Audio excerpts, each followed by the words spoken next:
On behalf of the Louisiana Center for the Book in the State Library of Louisiana, thank you for joining us for this virtual 2021 Louisiana Book Festival presentation. This program is Cradle of the Stars, KWKH, and the Louisiana Hayride, with Joey Kent and Anotoinette de Alteriis.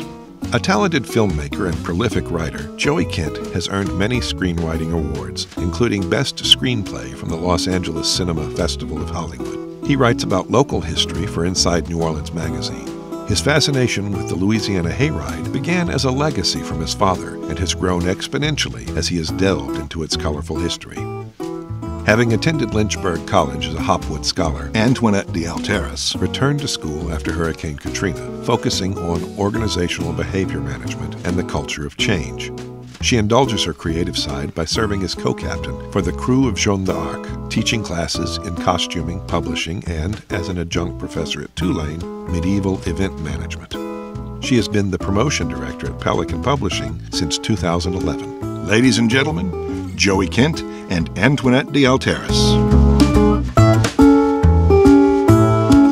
Welcome to the Louisiana Book Festival and our special presentation with Joey Kent today. Joey, thank you for being with us. Thank you for having me.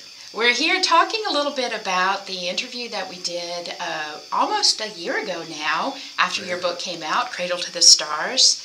And I can't believe so much has happened in this last year. I mean, the book has really taken off. You've been a part of a lot of different programs since then. PBS had you on there. Tell me a little bit about that experience and working with Ken Burns' program. Absolutely. Yeah, it turned out that Ken Burns was putting together his documentary series, Country Music, and the timing with the release of the book was parallel. And I was invited to be a part of the Louisiana Public Broadcasting annual fundraiser drive. And they were showcasing Ken's special and had me on. And it was just incredible. I helped Ken with episodes 3 and 4 of his series, providing notes on the Louisiana Hayride and photographs. Got to him a little bit late in the game, but they still used my material. But it ended up helping with the book because the book filled in the history of the Louisiana Hayride and Louisiana's role in country music, much more so than Ken was able to devote in his special. That's true. I mean, you donated 3,500 photos and 2,300 recordings, and you're still donating to the Library of Congress so that they can flesh out the story of what really happened in the origins of course, the big names in country music, but then rockabilly and early rock as well, because that sort of flowed through this music that came through there. That's a pretty large collection. How was that? I know we didn't talk about it in the interview. How was that donating? I've never worked with the Library of Congress.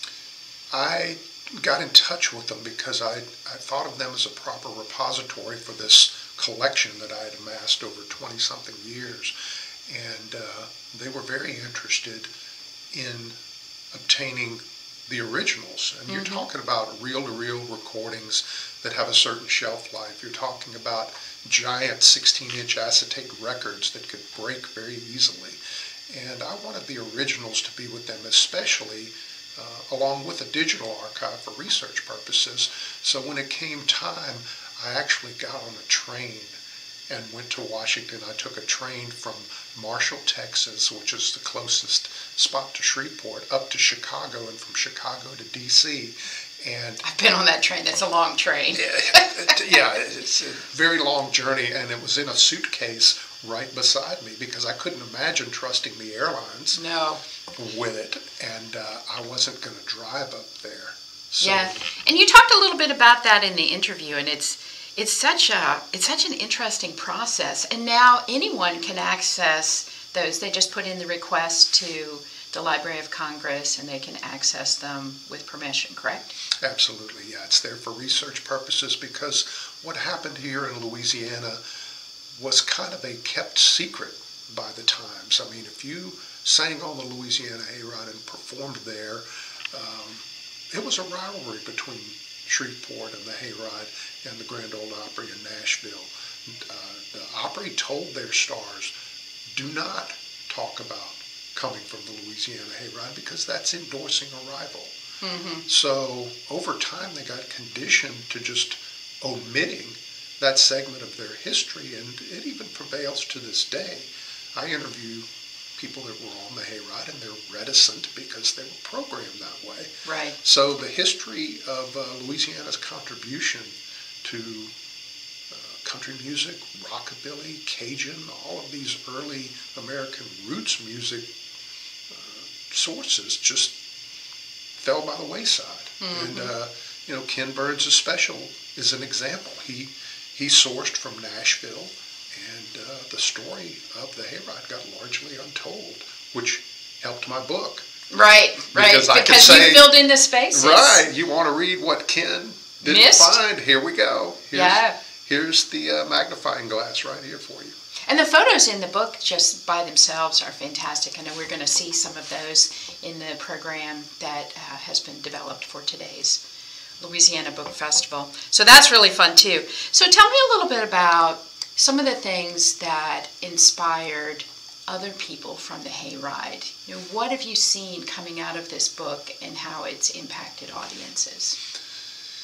Number one, I've seen a lot of gratitude from the generation that contributed the stars or went to the Hayride or similar shows. They are glad that what they witnessed is now becoming part of the record. I have seen younger generations that didn't realize that the guitar licks that they've adopted and programmed into their music came from Carl Perkins or came from Hank Williams. This next year we'll be inducting Hank Williams into the Rockabilly Hall of Fame. People don't think, they think of greasy-haired 50s guys as being rockabilly, but no, the beginnings of that branch of music that led to rock and roll came from country acts. Mm-hmm. Hank Williams, the Maddox Brothers and Rose, Bob Luman, people like that. There are a lot of things that have happened since the book came out. Tell me a little bit about how that has impacted the audience for the book and the responses you've had from people who've read it. I received quite a bit of response from the people that watched the Ken Burns special. There wasn't a lot beyond a few casual mentions about the Louisiana Hayride, and my book goes into very great detail, so people were grateful. Those that had attended the show and a lot of the stars that were involved. I heard from Hank Williams' widow, Billie Jean, with her gratitude that his story got told. Priscilla Presley appreciated the story on Elvis. Many of the stars from the show got in touch with me, and now I've been invited to be the curator of the Rockabilly Hall of Fame because of the book and the knowledge base that it presented. And the book has served as a wonderful business card, if you will, to reach out to people and open the door at the Country Music Hall of Fame and other important repositories of history, and established firmly what happened in Louisiana as something of note.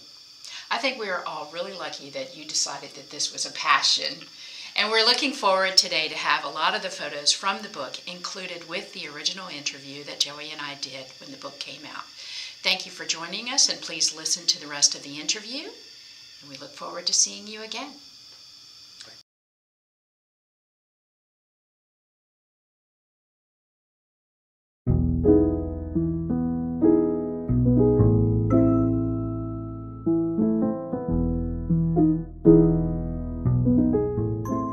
Welcome to the Pelican Pod, a podcast showcasing our talented authors and illustrators and the books they create. We'll be exploring the moments in history that inspire our books and the culture that makes them unique. This is Antoinette de Alteriis, PR and Marketing Director, and your host for the series.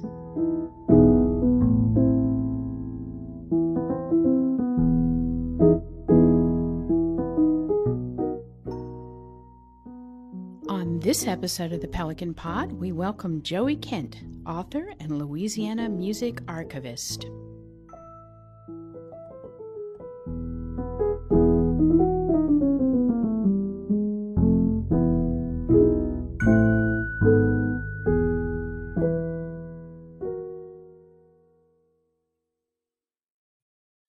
I'm here today with my guest, Joey Kent, the author of Cradle of the Stars, KWKH, and the Louisiana Hayride. Welcome, Joey. Thank you so much. Great to be here. So tell me a little bit about yourself and how you got started on this project. Well, my father was the producer of the Louisiana Hayride in the 1970s and 80s, from 1974 to 87. And truthfully, all I knew of the Louisiana Hayride as a teenager was that it was a place I could take a date and get in for free and have a good meal and charge it to my dad. Not a bad thing to know. Not a bad thing to know. But when he passed away in the early 90s, I inherited the Louisiana Hayride Archives, which at the time was a collection of about 400 recordings and 60 photographs. And I built the collection up over the next 15, 20 years to 2,200 recordings, 3,500 photographs, and about 4 dozen video interviews. The year after my father passed away, a longtime KWKH employee and Louisiana Hayride announcer Frank Page approached me about writing a memoir of his time on the Hayride. Some other people had done similar books, and he wanted to do that. And he put the idea in me to pursue that. But at the same time, he told me, you really need to research KWKH and its history to understand how the Hayride came about. And I really didn't understand that. I mean, I just thought it was a radio station, big deal. Right. But then he said it was founded by Will K. Henderson back in the 1920s, and to look into that because Will was a national figure. And sure enough, I dug back and found out what I could find on him.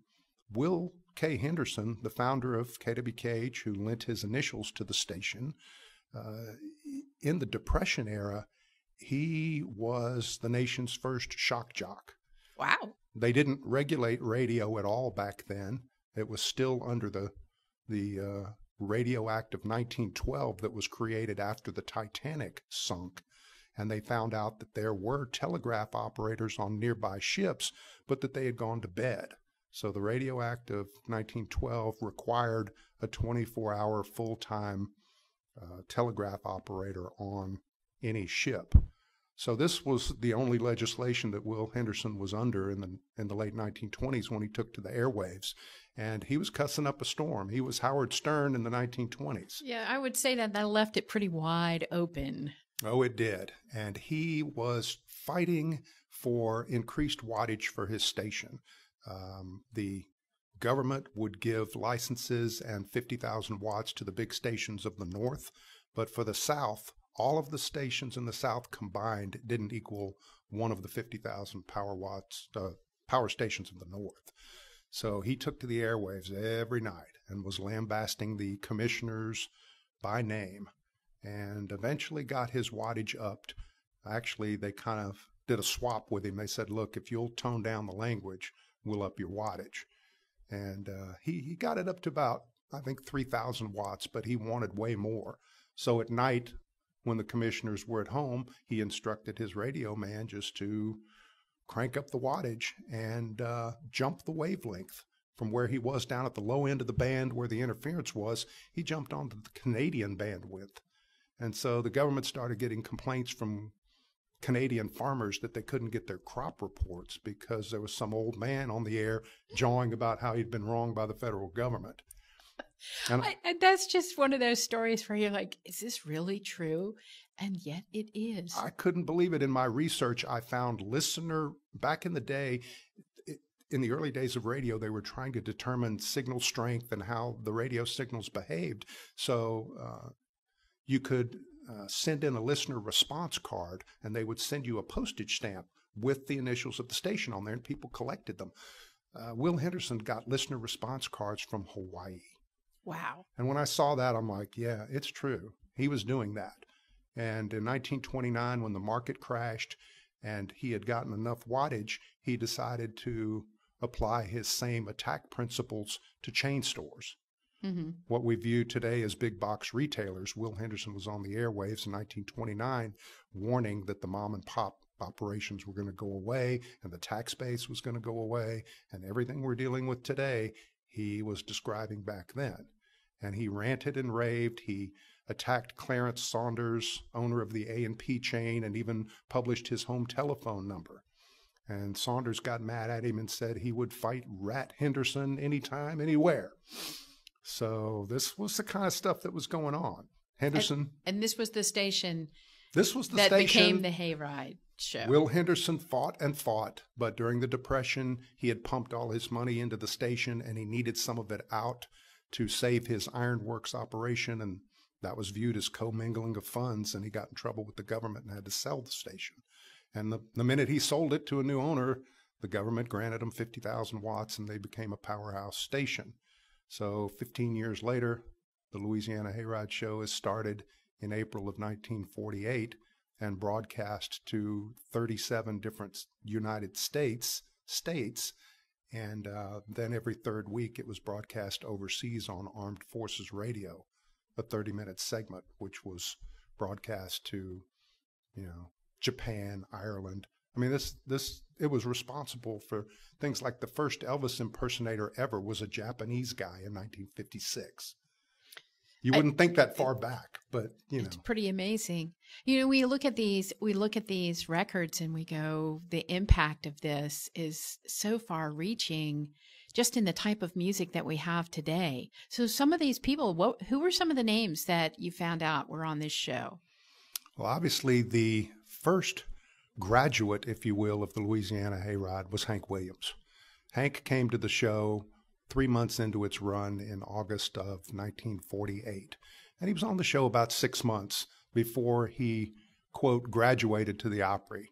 And I use those terms because, for all intents and purposes, the Louisiana Hayride was the farm team, if you will, for the Grand Ole Opry. Mm-hmm. The owners of the station had no big plans to have recording facilities or artist service bureaus or to book the talent out in the area. Henry Clay, the station manager, said simply that he was trying to fill a 3.5-hour time slot and sell some advertising. Because it was all about the advertising. It was all about the advertising. And, so Hank Williams was the first one. And when he graduated, they looked back into the ranks to see who was coming up next. And it was Kitty Wells, who had been with the show since its beginning. And she became a huge multi-million selling female artist. Mm-hmm. She graduated. Then they looked back and found Webb Pierce, who went on to become the most popular country act of the entire 1950s, including Hank Williams. I mean, he had more hits than any of them. And Webb went on to have some audacious displays of wealth. He was the first to have suits by Nudie Cohen, and he got Nudie to stitch silver dollars into the inside of his Cadillac convertibles. Oh, my goodness. And he had a guitar-shaped swimming pool, which when that debuted, his next-door neighbor, Ray Stevens, didn't like that. And there was an ensuing zoning battle over all these tourists that were coming to see Webb's guitar-shaped pool. So all of these people are on the show. The show is having this impact across the world. People are hearing it. And what was happening in the hometown? What was happening in Louisiana then? Shreveport, Louisiana. This is why I call the Hayride a farm club for the Opry, because the folks that I just named, with perhaps exception of Hank Williams, were regular folks, local folks. Webb Pierce was the head of the men's furnishings department at Sears. Slim Whitman was a postman for the Queensboro neighborhood. Jim Reeves was a disc jockey at KWKH. So these were folks that the audience could root for because they had interaction with them on a daily basis, much like you go to a local ball team and you get to know some of the players. They're not quite as distant as when they make it to the pros. And so that was kind of the environment. Shreveport was very much in the oil business, and times were pretty good in the city. So all of this is rocking along, and the Hayride is creating and spitting out country music artists. They are known as being innovative because, unlike the Grand Ole Opry, they allowed drums or other instrumentation.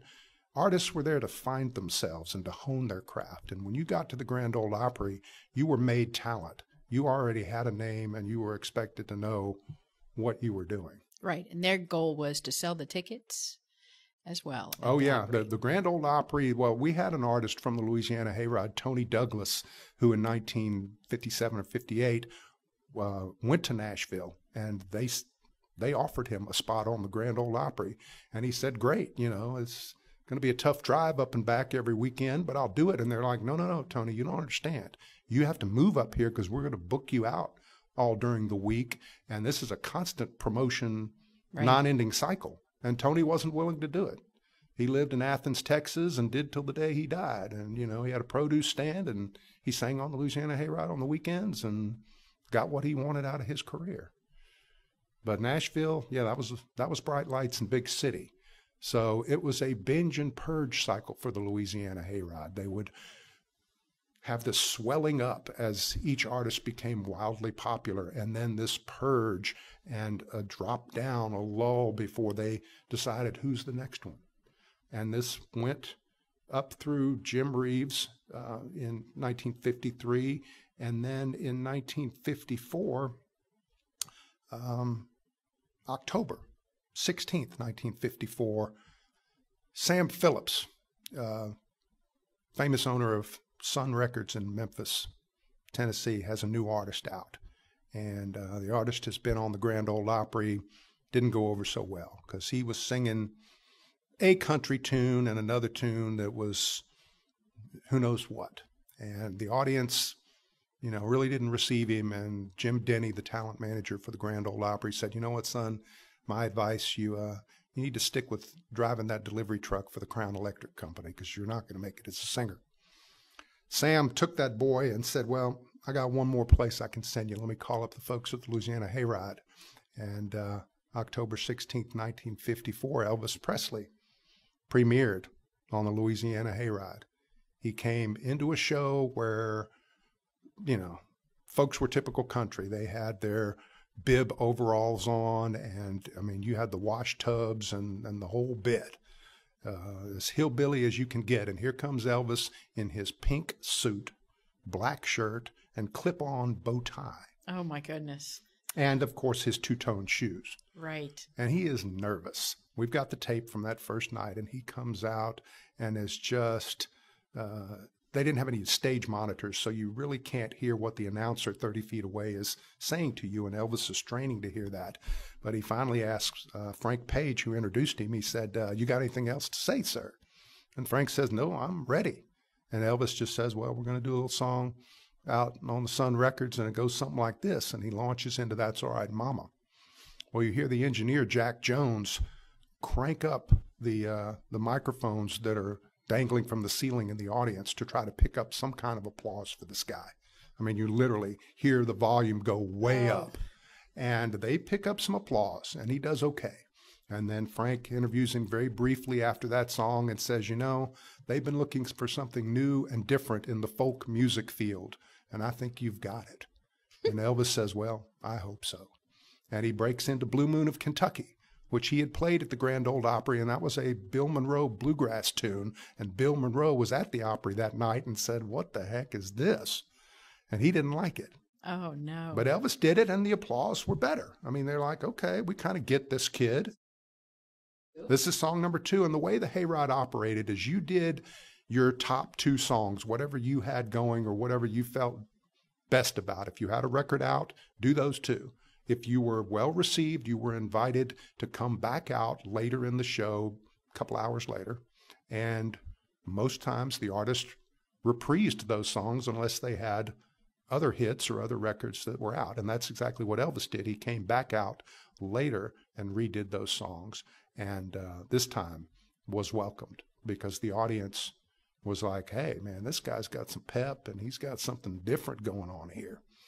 And so Sam Phillips had accompanied Elvis and Scotty and Bill to the show, and the Hayride told him, they're like, look, bring this guy back in a few weeks. We'll sign him up on a year contract, and he'll be here every Saturday night. So Elvis came down with his parents November the 6th because he was still underage. You had to be 21, and he was just 19. And he signed on the Louisiana Hayride for a year. He and his band received union scale, which was $18 for Elvis and $12.50 a piece for his sidemen. That's just amazing. Every Saturday night. And then he's a year into his contract, and here comes Colonel Tom Parker, who would take over Elvis's career and take it through the roof. But he comes to Vernon and Gladys Presley, and he says, "You're about to renew this Hayride contract. Don't do it. I'm about to get Elvis a phenomenal record deal with RCA Records." And Vernon looked at him and said, "You know what? I believe a bird in the hand is where I'm going to go." Oh. So they sat on the dotted line, and this time Elvis and his band got $200 a week. The Colonel groaned because now, every Saturday he's got to come back to Shreveport for $200.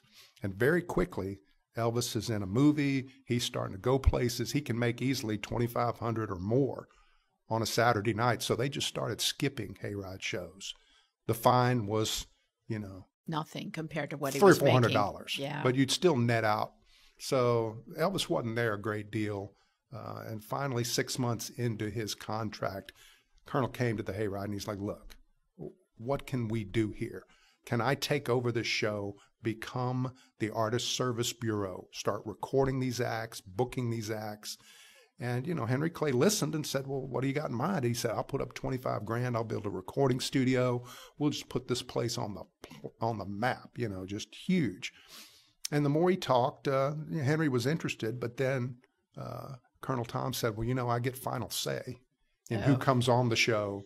And Henry said, "No, that's not going to work out." Stop right there. So Stop right there. That was the end of that. And discussions went from what's it going to take to buy out the rest of Elvis's contract.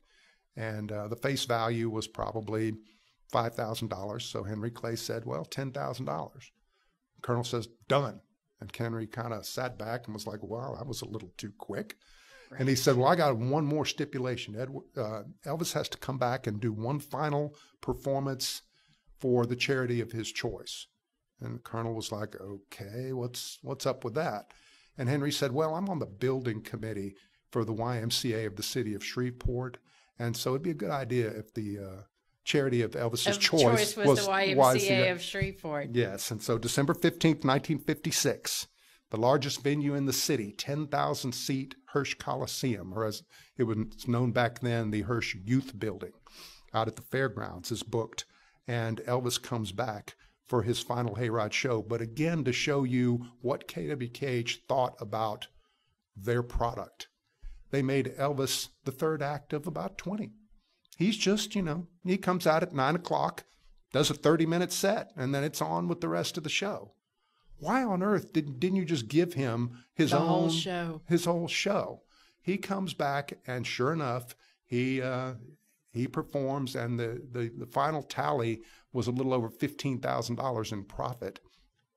And they made a big point out of saying on air that Elvis receives no money for his appearance here tonight. But guess what? Colonel Tom, who was famous for taking 50% or better of Elvis's paychecks in his later years, took 50% of that one, because I've got the paperwork from the YMCA that says $7,551 is what they ultimately received. So the Colonel got his half, and then that was that. But here we have this Hayride show, packed auditorium. Kids are jammed up against the stage. The fire marshal's freaking out. He says, "I've got to have clearance here at the stage." So they bring in iron lung patients on gurneys and set them up in front of the stage as a way of creating a barricade. This is crazy history. So this kind of history is something that can be found in the book. Absolutely. We've got all those stories. So I think the most amazing thing when I read through this book, when we got it, was you did a beautiful job. You did the layout and design yourself. You did a beautiful job. But I think the interesting part was all of these bizarre stories that I'm like, this should be a movie. There's like 300 movies in here. And you you talk about these stories, but the significance of this is that your dad was the show's owner and producer in what years? 1974 to 87. The main Louisiana Hayride that everybody's familiar with ran from 48 to 60, but because of television chiefly, people started staying home. And then again, because of television, the paychecks for the artists went through the roof. Example, 1952, Hank Thompson has the #1 hit in America. He comes and does the Hayride. It's $100. 1958, Webb Pierce, Hayride graduate, comes back and does the Hayride, and he has the #1 hit in America. It's $2,500. Wow. And the Hayride's still selling tickets for 60 cents. Right. So they went up to $1, but it didn't work. And by 1960, they couldn't compete any longer. And what they did throughout the 1960s was touring package shows out of Nashville, like the Johnny Cash show featuring 12 top acts would come in town. They'd slap the Hayride name on it, call it a Louisiana Hayride, and it might be quarterly, it might be monthly, it might be once or twice a year. Right. They did that throughout the 1960s, and by 1971, they had one show. They brought Charlie Pride and his show in town, which had Willie Nelson and, some other people. So your dad started a show, and tell me how that transition happened and how that name continued. Frank Page and my father had lunch one day. My father was a downtown businessman. We had a family clothing store, and he was on a lot of board of directors and things like that. But he and Frank had lunch one day, and Frank says, look, I've got a man who is a booking agent, and he wants to revive the Louisiana Hayride show. What do you think about that? Well, my father had been in radio as a youth. When he was 15 years old, he was a member of Orson Welles' Mercury Theater and was in the War of the Worlds broadcast and did the Lux Theater under Cecil B. DeMille and things like that. So you didn't have to ask my father twice to get involved in radio. And he had actually worked for KWKH's sister station, KTBS, across the hall, and his first job as a station manager was to fire Webb Pierce, who was a singer for KTBS at the time, and Webb went across the hall to KWKH and eventually to the Hayride and became the biggest star of the 1950s. So that was my father's legacy. That's a decision that you don't want to keep. Yeah. So they decided to start the show back up. They called it Hayride USA. My father gathered 6 or 8 of his businessmen friends, judges, lawyers, whoever. And they jumped in and created Hayride USA and launched it. They brought name brand talent, whoever the hit makers of the day were. Tanya Tucker was one of them, Sammy Smith, Gene Pruitt. And they ran the show for about 6 months. Well, they ran into the same trouble that KWKH had, which was the talent cost was eclipsing what they felt they could charge for admission. And the investors said, look, this isn't the moneymaker we bargained for, so how about you and Frank Page just run this thing and buy it from us, because you guys don't care. You're into the music and we're not. Right. So my father took it over, and he approached KWKH and said, can I possibly buy the Louisiana Hayride name? And they said, well, you can have it. We never trademarked it. And while you're at it, we got a couple of boxes of old tapes. We're moving and we're going to toss them out. Do you want them? Oh, my goodness. I can just imagine seeing the face when that comic comes out. It's like, let's not let them know how much we want them. Exactly. So there was 2 boxes, about 400 songs. As I mentioned, my father had about that number in the archives. And this was some very early country music. I mean, we had Hank Williams doing Move It On Over from his first month on KWKH, and all kinds of artists. Kitty Wells was on there, and Slim Whitman and Webb Pierce. It was a great start. My father looks through it, and a year later, Elvis Presley passes away. And he says, well, I've got some Elvis in the archives. Goes back and looks, and of course, as he later put out an album, it was called Elvis, the First Live Recordings, because it was. And my father had Elvis's encore performance from that final Hayride show that he did December 56, which was a 5-minute burlesque version of Hound Dog. Oh, my goodness. Because Hound Dog only has like 1 sentence anyway. Right. So if you're repeating the same sentence, there ain't much to do except gyrate. And that's what Elvis was up to. And so he concluded his album with that. Years later, I go to put out the complete archives because other recordings of Elvis at the Hayride had surfaced, and I had enough to do a double album. And I approached Frank Page. I wrote the story of Elvis at the Hayride, which makes up the chapter in my book on Elvis. And Frank did a audio reading. We released that as a CD with Elvis's songs interspersed in chronological order, telling the story and accompanied by the music. And when I was listening to the tapes, I got to the burlesque one, and it was on a reel, and I was making notes, and I just let the tape continue to play. And after Elvis leaves, you hear the band setting up and tuning up, and Horace Logan comes back to the podium and says, "I'd like to thank you young people. You've been perfect, ladies and gentlemen," which they had not. And, if you'd like to take your seats, we've got a wonderful show yet to come, because as I mentioned, Elvis was the third act of about 20. The audience continues to leave. And, Horace looks at Frank like, what am I going to do? He clears his throat and goes at it again. He goes, "Look, Elvis has left the building. He's gotten in the car with the policeman, and he is now gone from the building. So if you please take your seats, we've got a wonderful show for you yet to come." And he says, "This is KWKH, the home of Centenary College basketball for 1957. And that's the end of the tape. Well, that turned out to be the first utterance of Elvis has left the building, and that's why it was said as an attempt to convince the audience that Elvis was gone. No point in running outside to try to get his autograph. Right. Get back in your seat for the rest of the show. And here comes, I interviewed Gary Bryant, who was from Spokane, Washington, and he was a hayride artist. He had the unenviable task. I guess he drew the short straw because he had to follow Elvis.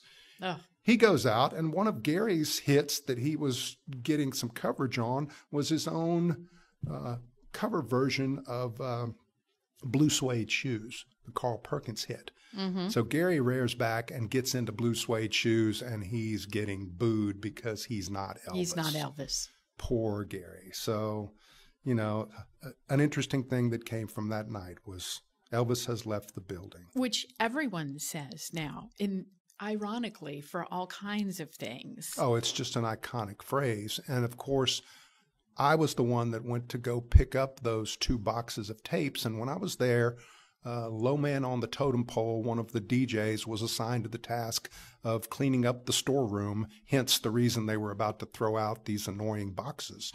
And he says, "Well, while I got you here, can you help me move this desk?" Well, the boxes are sitting on the desk, so we move the boxes out of the way, and then we move the desk. Well, when we do that, there is one of the reels is jammed between the desk and the wall. It had fallen out of the box, and so it hits the floor and starts unraveling. And I put my foot on it and stop it, and I look down, and written on the plastic reel in white grease pencil is, Elvis. And it turns out to be Elvis's first night on the Hayride. I mean, and his introduction to radio listeners worldwide. And that quickly made it into the archives. That made it into the archives, and that was my toehold on any sort of claim to fame. I was hooked from that point on. You found Elvis. And after my father died, I felt it was my mantle to continue and to do something more than just a biography of 1 or 2 individuals who were on the show, but attempt a coffee table book that utilized the photographs to help tell the story. And that's why I ended up having to put the book together myself, because I was cutting the photographs to the story or tailoring the story to the photographs. And I couldn't put that in anyone's hands, No one else knew it. No. Well, you did a fabulous job with it. Now, where do those archives live? I understand you donated them. I did, because so many of those reels are magnetic tape, and they do, even under the best of circumstances, start to demagnetize, right, or just flake off. I mean, any good announcer would rewind the tape backwards so that the magnetic part was on top, and it helped preserve it. But I knew these were fragile things, and I had acetate recordings, which were giant records, 16-inch big records, and all of these original photographs and things, and I wanted to make sure they lived on. So I contacted the Library of Congress and struck a deal with them to donate the materials to their David Packard audio archive in Culpeper, Virginia. And they said, "Well, how are you going to ship these things to us?" And I said, "Oh, no, nobody's shipping anything. I'm getting on Amtrak and taking them with 2 suitcases in my lap and bringing them to you." And that's what I did in 2009, just to make sure that the originals got where they needed to be I had digital copies, and I gave them that, and I gave them copies of all of my research because I knew I would eventually do a book, but that's a book, and anyone will tell you of the pain of the things that you leave out. Right. I mean, look at the index on this book. It's 3 pages of the tiniest type you've ever seen. There's a ton of that. So it's fabulous. I'm so glad that you were able to come talk to us today. So the book is Cradle of the Stars, KWKH, and the Louisiana Hayride. It documents some of the stories that you heard today and a lot more stories that are just amazing. The collection is now up in Culpeper and accessible through the Library of Congress for the original documents. I know that people are excited about that as well. We've had some comments from people looking at the book that they could find the digitized records now. So that's an amazing thing for us as a history. And knowing about the phrase, Elvis has left the building, that's just hilarious. Oh, it's something else. This was the beginning of rockabilly as well. Exactly. The Hayride was huge in that because after Elvis, everybody was like, we have to imitate him or to be popular. And you had George Jones trying to break into rock and roll as Thumper Jones and failing miserably. Right. Johnny Cash tries Ballad of a Teenage Queen, and others, you know, but the Louisiana Hayride helped launch rockabilly, which became rock and roll. And you have people like Bob Dylan and Waylon Jennings and Buddy Holly all saying they listened to the Hayride. And even Paul McCartney and the British Invasion was influenced by these artists that came off the Louisiana Hayride. So, you know. Right, because the Beatles were in Louisiana just a decade, basically a decade, 64, I think it was. They came to the U.S. at that time, absolutely. Yeah, and their comment was that they'd been inspired by the Louisiana musicians. Well, from the musicians that came from the Hayride and other places. But yeah, Bob Dylan and Waylon Jennings became buddies over the fact that they both used to listen to Frank Page's blues program on KWKH. And Buddy Holly made it no secret that he got his first playlist directly off of Frank Page's KWKH program. So... and those guys went on to be superstars. Right. You know. A huge impact. And I think it's wonderful that you were able to put this book together and just show everyone how important the Louisiana music scene is to not only the United States, but the world at large. Thank you so much for being with us today. I appreciate it. And once again, Joey Kent, author of Cradle of the Stars, KWKH, and the Louisiana Hayride. A lot has happened in the great state of Louisiana over the decades and years of history. The music history of Louisiana is critically important. As Cradle of the Stars begins to enumerate, it's a good start to showcase the history of country music, the very beginning of rockabilly, leading into the British invasion, rock and roll. So much of American roots music spun out of this region, and that story is beginning to be told. I'm going to follow that up as the curator for the Rockabilly Hall of Fame Museum that we'll be building on Elvis Presley's horse ranch in Mississippi, and exhibits will further paint the portrait of Louisiana's vital role. But I encourage citizens of this state, book lovers across America and indeed the world. The sales for this book have been around the planet, just like the Louisiana Hayride broadcast was in the day. I encourage people to embrace that, come to understand it, and teach the younger generations the wonderful history that our little state contributes to the United States. Thank you for your attention to this, and I look forward to future questions and input from people as they enjoy the book.